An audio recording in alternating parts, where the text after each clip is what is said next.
El següent ponent és Luis Antonio Martínez, doctor en Ciències Socials, soci i director Passive House Consultors i formació Passive House. Ens presentarà la viabilitat econòmica i màrqueting dels edificis de consum d'energia quasi nul en obra nova i rehabilitació.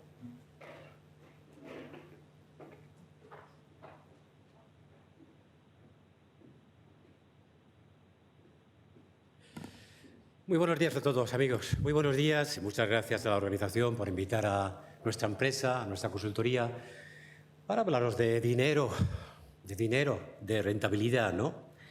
Y de cuáles son hoy, qué está pasando hoy, al menos en el mercado, o las razones por las cuales hay constructores profesionales y constructores, promotoras, que están construyendo los edificios de consumo casi nulo pasivos, y por qué también los usuarios están pagando por esos edificios.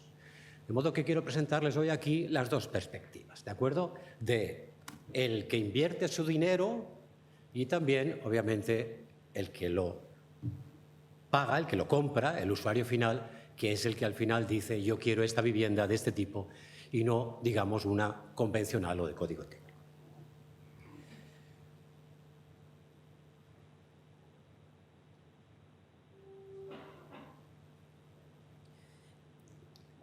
Las oficinas nuestras están en un edificio pasivo premium, positivo. Es un edificio positivo. ¿Se imaginan ustedes la escala de edificio convencional, edificio de consumo casi nulo, edificio de balance cero, edificio positivo? Las oficinas de nuestra empresa están en un edificio premium, pasivo positivo.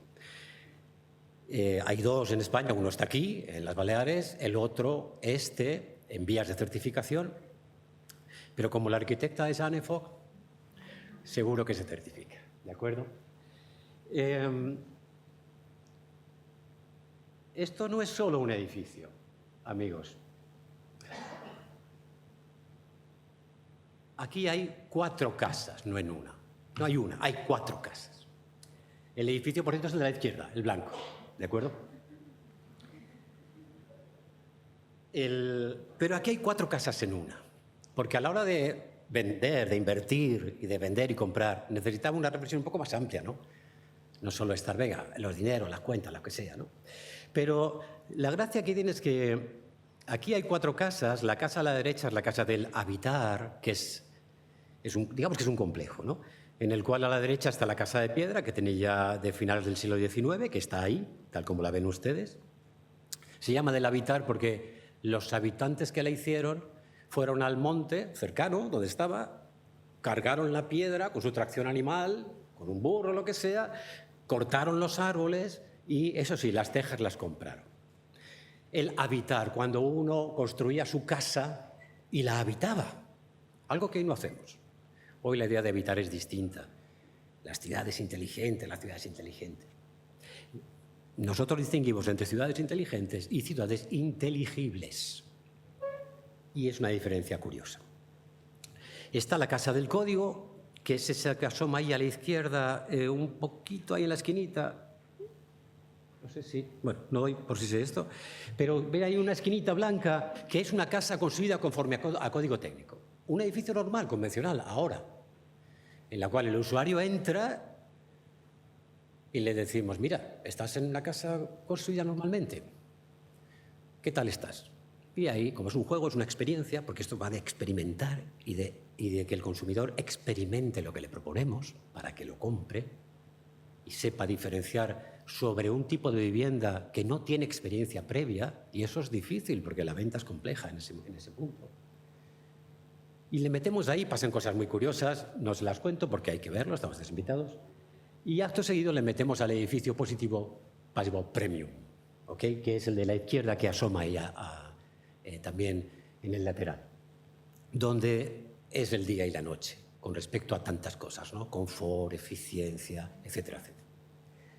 Y la última casa que hay también es la casa desmaterializada, que es la casa digitalizada, la casa que se convierte en comunicación. Este es un cambio que está sin pensar.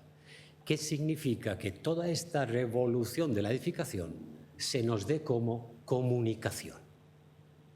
No como edificio, no como cosa física, sino como comunicación. En general, ¿qué significa que el mundo se nos vaya a dar como comunicación y cada vez se nos esté dando más, ¿no? Que esto, a la hora de pensar cómo hago, cómo comunico, cómo vendo y de qué va mi edificio, es muy relevante también a la hora de vender. Pero esto de los euros tiene que ver con la parte de la casa de piedra. Aquí estamos hablando de invertir euros, ¿no? Y esto es como se construyeron la piedra, la casa, estos primeros habitantes hace 100 y pico años, ¿no? Oye, aquí hay que piedra a piedra, ir a por la piedra, euro a euro, ¿no? El símil vale, se mantiene, ¿no? Oye, es que esto cuesta mucho dinero, es que hay que poner el dinero, es que ¿quién tiene el dinero? Es que hay que promover, hay que financiarse, es complicado. Es un símil de decir, esto de la rentabilidad es poner el euro, venga, un euro tras otro, como si fuera picar piedra, ¿no? Y venga, ya sacar la rentabilidad. Vayamos en este camino de estas 4 casas, del concepto de dinero al precio. Y si quieren dinero, yo les saco de dudas de inmediato. Esto es datos de una constructora y ahí tienen ustedes un diferencial medio de lo que le cuesta.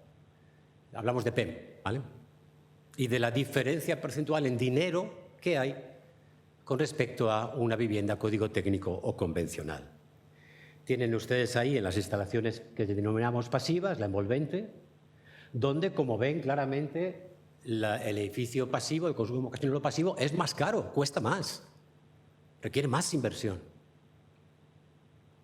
Y si vamos a ver las instalaciones activas, es donde, justamente al revés, el edificio de consumo casi nulo pasivo requiere menos inversión.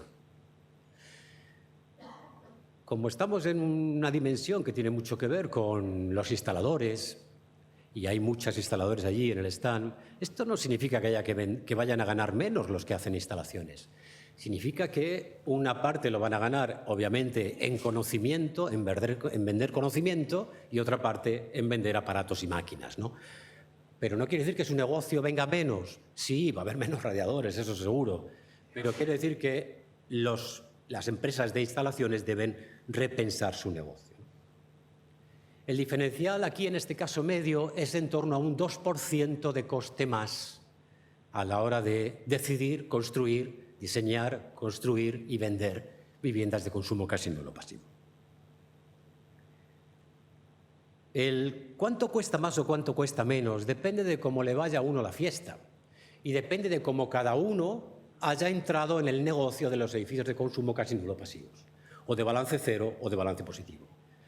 Si yo vengo de la obra normal y corriente, me va a costar mucho más dinero hacer una obra. Si me he formado, me va a costar menos dinero. Si vengo del sector de las instalaciones, atención, que ahí hay unos hándicaps también, lo veremos ahora. Es decir, hay gente que dice, la obra pasiva cuesta un 15% más, un 20% más. La pregunta que yo hago siempre es, ¿y tú de dónde vienes para que te cueste tanto?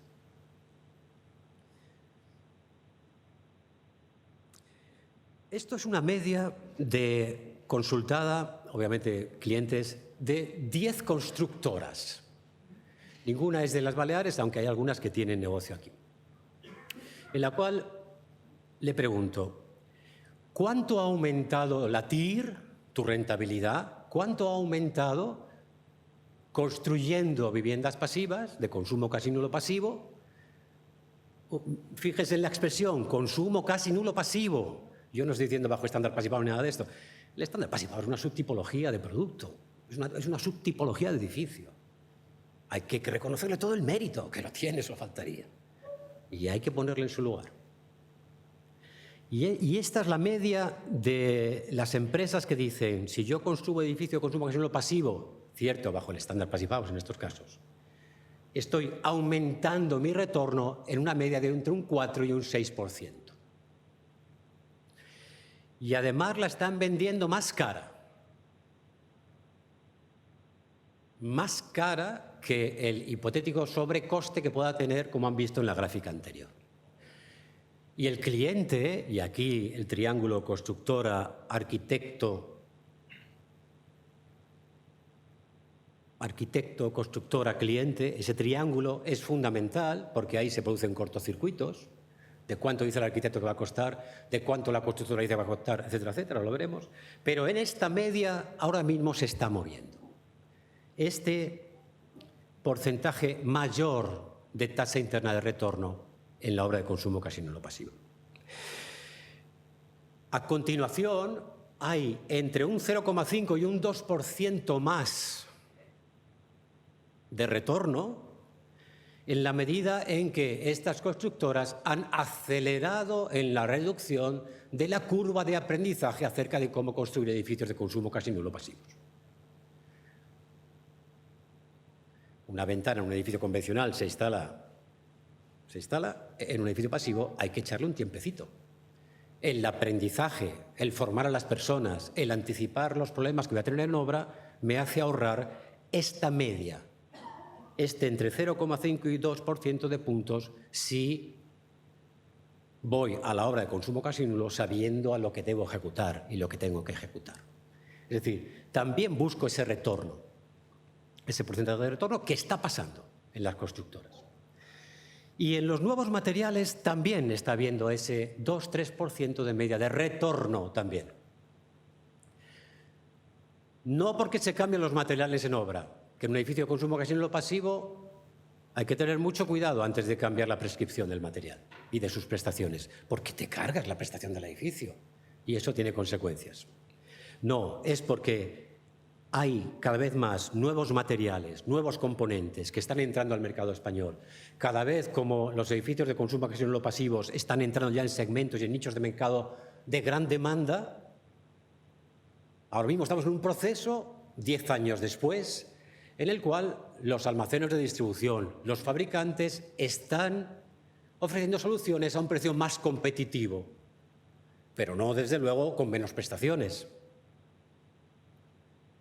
Porque una cinta mala en hermeticidad nos cargamos el edificio. No el año 1, el año 2, pero el año 3 seguramente sí. Hay ensayos ya hechos y post-evaluaciones, las post-occupancy evaluations, que sobre todo se hacen en el Reino Unido, en el cual se ve que hay edificios pasivos que al año y medio o 2 años están ya en un nivel de renovaciones de aire de por encima de 1, 1,5, 1,6, teniendo que estar por debajo de 0,6. No, eso no viene porque cambiamos la prescripción y ahorramos las ventanas, no. Viene porque también el sector de los materiales está sacando precios más competitivos sin disminuir las prestaciones. En eso está ahora mismo la rentabilidad y bajo esta lógica de la construcción pasiva. ¿Qué cuestiones que también afectan a la rentabilidad nos encontramos aquí en la obra fundamentalmente? La primera cuestión que afecta al precio es si somos un arquitecto o un promotor o un constructor que va con el esquema antiguo. Este ya lo vamos a ver en la diapositiva siguiente. Otra cosa que causa escándalo es esto, ¿no? Que cada vez se tolera menos comenzar una obra sin saber cuál es el precio final. Y el que las obras empiecen con el preindustrializado, prefabricado, en la construcción off-site, tiene mucho auge también por esto. Quiero tener control de costes, no puedo acabar las obras a base de echarle dinero a la obra. Eso compromete la rentabilidad. Y eso está pasando todavía hoy, ¿de acuerdo? Presupuestos a pérdida, sí. Hay empresas que se llevan presupuestos porque el metro cuadrado al final lo ponen, bueno, ¿tú lo quieres? A 900 euros, toma. Consumo casi nulo pasivo a 900 euros. Que no van a ser 900 euros, que van a ser 1.100 o 1.200. Y esto pasa. Y esto hay que tener cuidado. O sé hacerlo, no, yo sé hacerlo. Y no sabe hacerlo. Y luego su falta de competencia profesional se la quiere hacer pagar al cliente. Esto pasa también hoy. El tiempo desde la oferta a la ejecución es interesante porque lo que estas constructoras con las que obviamente mantengo trato dicen es que das el presupuesto, al final pasan siempre meses hasta que se ejecuta y se ha producido un abaratamiento, sobre todo de materiales, etcétera, y de aprendizaje de la constructora, y ahí también, en el tiempo que pasa entre que ofertan y ejecutan, hay un puntito, hay un porcentaje de retorno de la inversión. Otro problema relacionado que impacta en la rentabilidad es ¿y qué modelo de negocio tienen? ¿Es usted una constructora que funciona a base de subcontratas? Porque asegurar la calidad de la ejecución de la obra de consumo casi nulo pasivo a través de toda esa cadena es complicado. Y alguno de esos operarios y de esos oficios se va a equivocar. Y va a retrasar la obra, y va a haber que quitar materiales, etcétera, etcétera. Las exigencias de la constructora a los proveedores, bueno, esto es un clásico, ¿no? Lo que pasa es que las exigencias de la constructora a proveedores en elementos o en la construcción, en elementos de consumo casi nulo pasivo, tiene que venir sin el compromiso, sin comprometer la calidad ni el rendimiento de los materiales, ¿no? Y lo mismo de la promotora a la constructora, ¿no? Y por último, la calidad de prestaciones de los materiales. Esto es fundamental. Todavía vemos obras por ahí de consumo casi nulo que están con materiales en el límite y con precios en el mínimo. Y otra de las cuestiones que afectan al precio es la formación y experiencia, la mano de obra. O uno invierte en esto o poco haremos. Arriba tienen ustedes el esquema en el cual dice la obra de consumo casi nulo pasivo cuesta más. Claro, como yo tengo el esquema mío convencional, como las ventanas son más caras y el aislamiento es más caro, pues cuesta más. Pero, sin embargo, la curva del coste se parece más a la de abajo, donde los sobrecostes o los ahorros de costes los puedo, si no tengo cuidado, o me pueden suceder en cualquiera de las dos partes de arriba del precio comparado con el código técnico o abajo. Luego no olviden que la rentabilidad, sí, al principio es posible que el que compra le cueste un poco más, pero inmediatamente desde el primer año empieza a pagar menos. En la curva de los años de lo que podría ser el coste de un edificio convencional, en la curva amarilla del edificio de consumo que es lo pasivo, empieza a ahorrar el cliente desde el primer momento, ¿no? Esto es solo un ejemplo para que vean lo que es una ventana. Una ventana, es decir, hablamos de construir, que es donde está el gran precio de la obra, pero una ventana instalada en un edificio de consumo pasivo es esto. Y esto no es dos tornillos y un poco de espuma y déjalo estar. Es complejo. Hay que tomárselo en serio, si no, ahí los costes marchan. La variable coste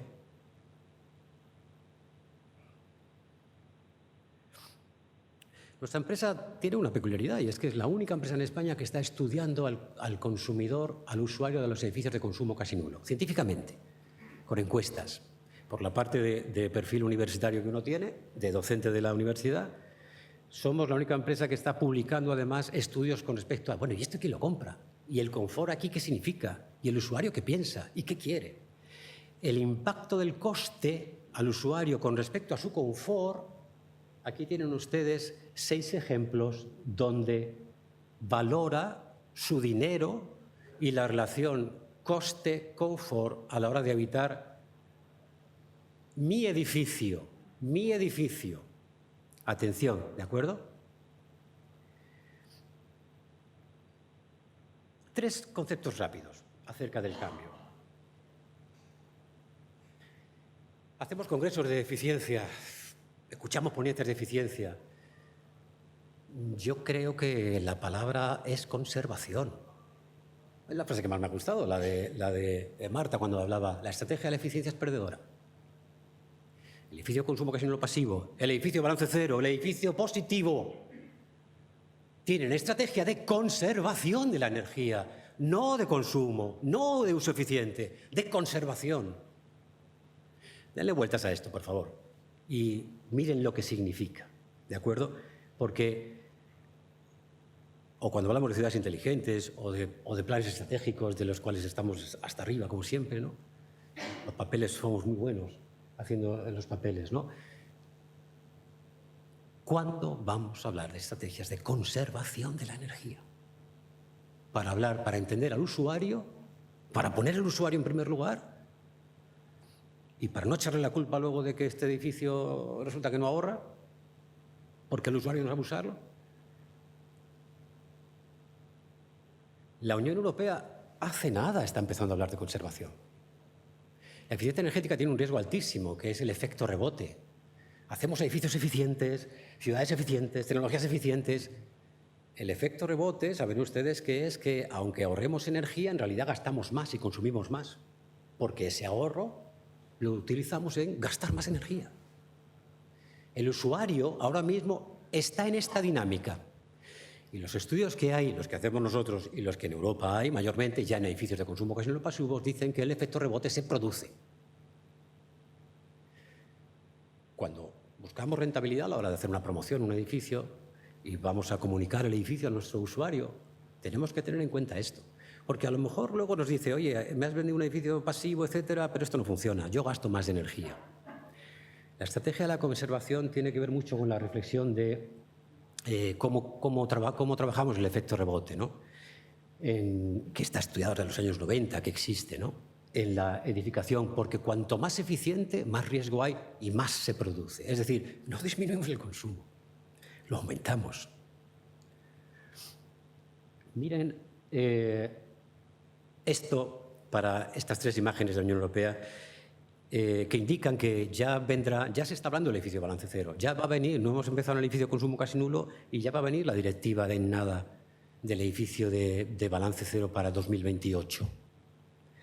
Una buena estrategia que valore la rentabilidad de cualquier constructor o profesional de la edificación, yo ya la pondría, no como lo hicimos nosotros hace 10 años en el 2008 para hablar de consumo casi nulo hoy, sino yo ya la pondría hoy en el edificio de balance cero, como mínimo. Este es uno de los estudios, y termino, ¿de acuerdo?, que hemos hecho acerca del consumo. Lo presentamos el año pasado en IFEMA. Aquí lo que me interesa es mostrarles esto. El nivel de conocimiento de la expresión edificio de consumo de energía casi nulo que, por ejemplo, hay en las Baleares. Por si buscan ustedes rentabilidad a la hora de vender este tipo de edificación. El nivel de conocimiento de la expresión pasiva o pasivo, o edificios pasivos, que hay, esto es en España, solo un 12% lo conoce. Hay una comunidad autónoma, que es Navarra, que está en el 24%.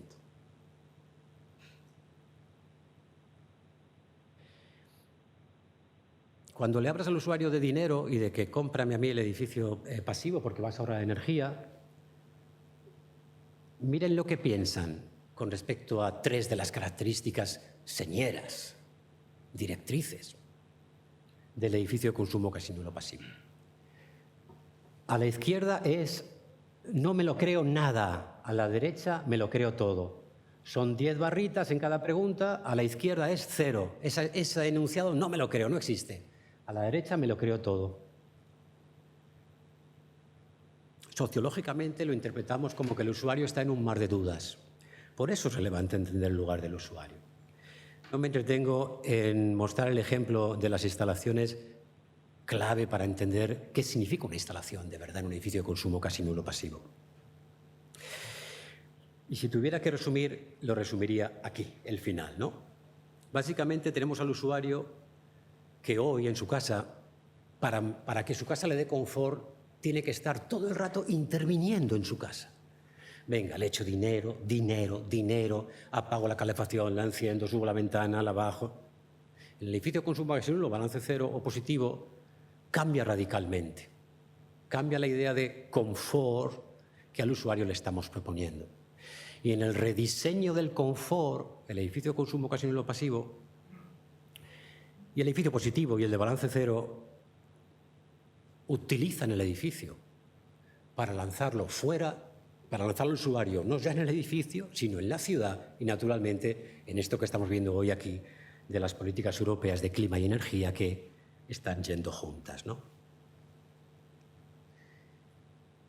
Y la casa digitalizada o desmaterializada tiene que ver justamente tiene que ver mucho con la rentabilidad, porque es como vendemos no solo con nuestra estructura de costes, que hemos hablado al principio, sino también por qué el usuario va a pagar por nuestro producto, por nuestro proyecto, nuestra vivienda. Y en la digitalización de la casa, en la desmaterialización de los edificios que estos edificios nuevos tienen, porque son creaciones de la Unión Europea, son creaciones técnico-administrativas, técnico-burocráticas, no sé si entendemos. Desde luego no va a venir un Miguel Ángel a diseñar, no. Se hacen desde la burocracia.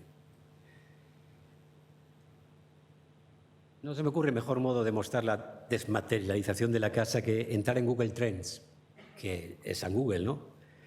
El tiempo se divide en antes y después de Google, ¿no? Estamos en el año 19, DG, después de Google.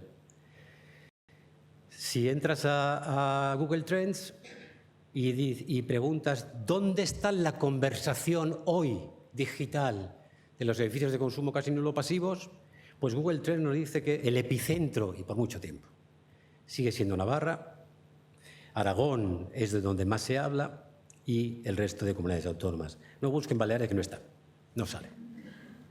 Es decir, no tiene todavía ese, para ser significativo, no quiere decir que no se hable, pero la desmaterialización, la digitalización de la casa tiene mucho que ver también con cómo percibimos o cómo nos interesa poner nuestro dinero y buscar nuestra rentabilidad en el edificio. Amigos, muchísimas gracias. Un placer.